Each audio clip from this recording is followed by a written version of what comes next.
Tällä videolla Kimmo selittää nyt tämän tuloslaitteiden käynnistämisen. No niin, aloitetaan tästä setupista ensin, eli miten nämä pitää olla kytkettynä. Tässä on se tulosohjelmakone. Eskolan ohjelma pyörii tässä. Niin tähän tulee tietysti tuo verkkokaapeli, hiiri ja virtajohto paikalleen. Ei käynnistetä konetta tässä vaiheessa. Verkkokaapeli menee tänne reitittimeen. Ja tää on niinku sitä myöten sitten valmis. Tietysti virtajohto paikalla. Sitten tämä ajanottokone, niin tähän pannaan kiinni tuo Timy, eli tämä ajanottolaite, tällä kaapelilla kiinni. Virtajohto kiinni. Sitten verkkojohto, verkkokaapeli tästä ja samaan reitittimeen, mihin laitettiin tuo tulospalvelukoneenkin johto. Sitten pannaan hiiri kiinni ja pannaan tuo joikkari kiinni tähän ajanottokoneeseen. Katsotaan, että reitittimessä on virta päällä, täällä takana on virtakytkin, mutta ei kytketä tähän Timyyn vielä virtaa tässä kohtaa. Tämä Timyn huono puoli on siinä, että kun se lyö virtajohtoa kiinni, niin siihen tulee heti virrat päälle ja sitten se aiheuttaa, että menee bittisolmuun.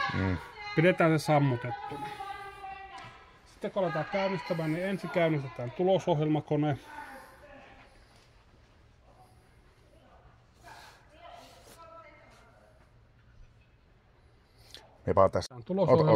Nyt.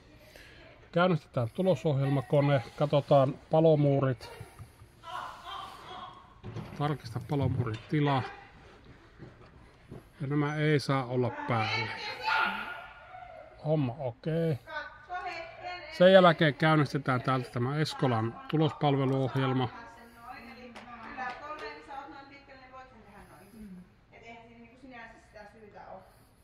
Laitetaan täältä tuo palvelin päälle, HTTT-palvelin. Käynnistä palvelin. Ja sitten avataan päivän kilpailu. Mulla on tässä tikulla valmiina koneet. Joo. Nyt tämä on valmis. Tämän jälkeen mennään tähän tulospalvelukoneelle. Käynnistetään.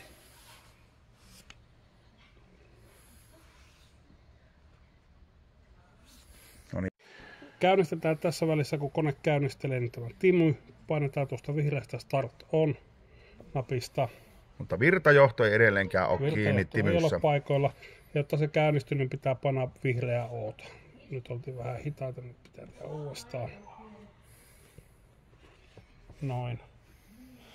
Ja kun tämä käynnistyy, niin valitaan täältä ohjelmaksi PC Timer. Nyt se on tässä valittuna. OK. Sitten kun painetaan tuosta Clear, niin se poistaa kaikki vanhat ajat ja OK. Aikaa ei tarvitse välttämättä päivittää.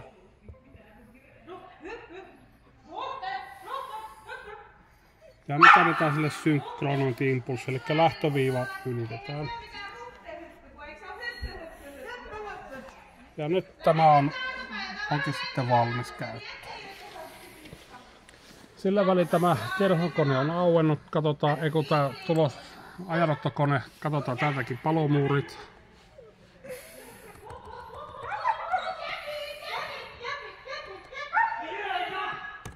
Mutta se on vaikea kirjoittaa. Palomuuri ja verkkosuojaus. Ja ei ole käytössä palomuurit, se on oikein hyvä. Sitten käynnistetään tämä Algen ohjelma täältä. Ja jos meillä on asetukset oikein, niin ne kisat ilmestyy tänne, niin kuin ne tekikin. Ja Kiitos. Tässä kohtaa sitten voidaan laittaa virtajohto tänne Timyn paikalle, että se kestää koko päivän. Noniin.